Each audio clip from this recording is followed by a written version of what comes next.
Hey fellow YouTubers, welcome back to Land of the Wombats. It's your bad old Uncle Chris here again to share a little story with you.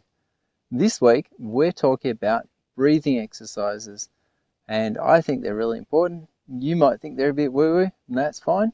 Welcome to put in a comment if you've got some opinions on this particular subject, but let's get into the story. You know, sometimes it amazes me to look back and think how things used to be around here. One of the undocumented side effects of producing the recent YouTube videos is that both Sandra and I are looking back at photos of the property from 10 years ago and more. It's quite surprising to see the photos. Then you have to ask the hard question, was it really like that? Well, turns out it was. Well, I mean, the facts on the ground, based on the photos, they very much suggest that it was like that. Yeah. Living up in the bush, as they say, is a very different experience from that of city life. You know, both Sandra and I were born in the city. Okay, we were raised in the city, and that was our jungle. That's what we knew. And we could navigate our way around those spaces, and we knew what we were doing. We had good jobs. We lived in a nice house in the inner burbs, and so we had absolutely no idea about living on the land. Yeah, you know, we knew how to learn, and we weren't afraid of hard work. We kept open minds, and so we headed up into the forest and in the hills, often an adventure. Years and years later, we still don't know heaps about plenty of things, but can at least make the claim that there's some stuff we do actually know about. It kind of reminds me of a snoring incident from about a year or two ago. The guilty person in this case shall not be named.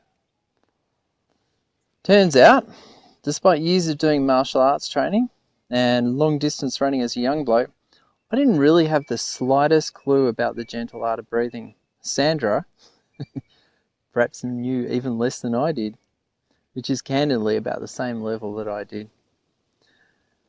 It's something us humans do all the time as well. So why didn't either of us know anything about breathing? In many ways, both Sandra and I are natural scholars, and so we decided to bone up on the subject of breathing. I mean, who knew there were people out there walking among us for whom the subject of breathing is a special interest?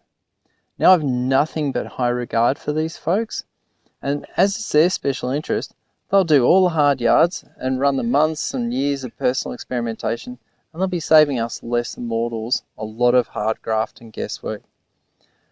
One of the most interesting sources of knowledge was a book by the author James Nestor titled Breath, the New Science of a Lost Art. Now I can already sense that there are some listeners here thinking to themselves, oh yeah, Chris has gone woo-woo.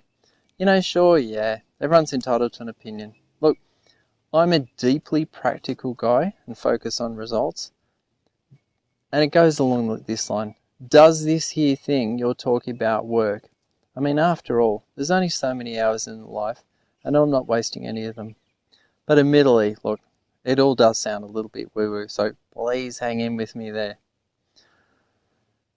As I mentioned, the book is a journey, and last I checked, I don't really need to know how monks perform some sort of unusual breathing exercise in order to survive long periods of time in deep meditation, whilst in super cold environments wearing minimal basic monk's garb. You know, such esoteric knowledge is perhaps a step too far.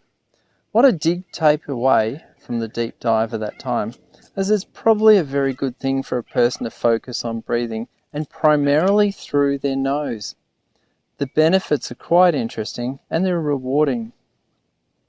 As a child, my nose had been broken, so I could only ever breathe through one side of my nose at any one time. And the difference is, unless I was doing sports, the adrenaline that you get from doing sports opens up both sides of the nose, and so sport provided a pressure relief for my sinuses and breathing. As you'd imagine, being the crafty and resourceful person that I am, I did a lot of sports and other physical activities. But as a young adult, working a full-time job, I just had enough of the problems.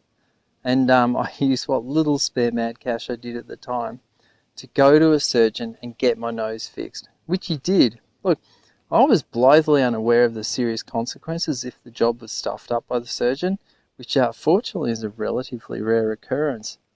Anyway, after going under the knife, plus a day or so of healing, the packs were removed from my nose. Now, I never knew so much blood could ooze out of my face. The nurse doing that work was uncharacteristically unsympathetic to my distress, and she wasn't shy about communicating her feelings in the matter. But a fortnight later, for the first time that I could recall, I could regularly breathe through both sides of my nose at once. It was a relief.